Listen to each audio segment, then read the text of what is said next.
ક્યાંક ધીમી ધારે તો ક્યાંક ધોધમાર વરસાદ વરસ્યો છે। અડધા કલાકના વરસાદમાં અનેક વિસ્તારોમાં પાણી ભરાઈ ગયા।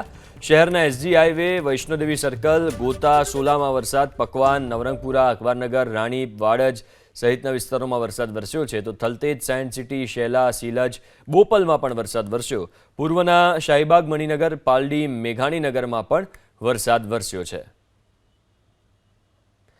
તો અમદાવાદમાં અડધો કલાક જેટલો વરસાદ વરસ્યો અને દ્રશ્યો તમે સ્ક્રીન ઉપર જુઓ। પાણી ભરાવાની શરૂઆત થઈ ગઈ છે। ફક્ત અડધો કલાકના વરસાદમાં આ સ્થિતિ થઈ ગઈ।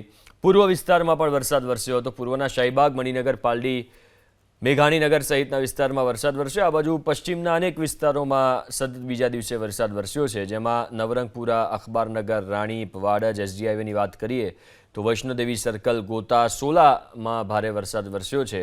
સાયન્સ સિટી વિસ્તારમાં પણ ભારે વરસાદ વરસ્યો છે।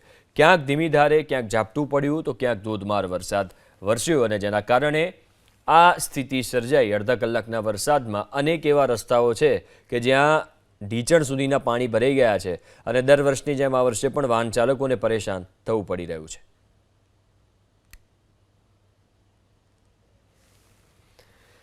તો અમદાવાદમાં સતત બીજા દિવસે વરસાદ। રાજ્યમાં અત્યારે 2 વરસાદી સિસ્ટમ સક્રિય છે અને આગામી દિવસોમાં ત્રીજી સિસ્ટમ પણ સક્રિય થશે। અત્યારે એક મોન્સૂન ટ્રફ સક્રિય છે અને એક અપર એર સાયક્લોનિક સર્ક્યુલેશન સક્રિય છે। એના કારણે રાજ્યભરમાં વરસાદની આગાહી છે। અમદાવાદમાં પણ આજે અને આવતીકાલે વરસાદની આગાહી છે અને આ દ્રશ્યો અમદાવાદના અલગ અલગ વિસ્તારોના છે, જે તમે સ્ક્રીન ઉપર જોઈ રહ્યા છો, જ્યાં પાણી ભરાઈ ગયું અડધો કલાકના વરસાદથી। એ ચાહે અમદાવાદ પશ્ચિમ હોય કે અમદાવાદ પૂર્વ હોય। આ દ્રશ્યો તમે જુઓ।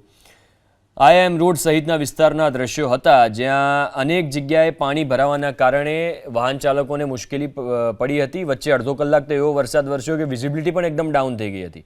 એના કારણે આગળ શું છે એ પણ નહોતું દેખાતું।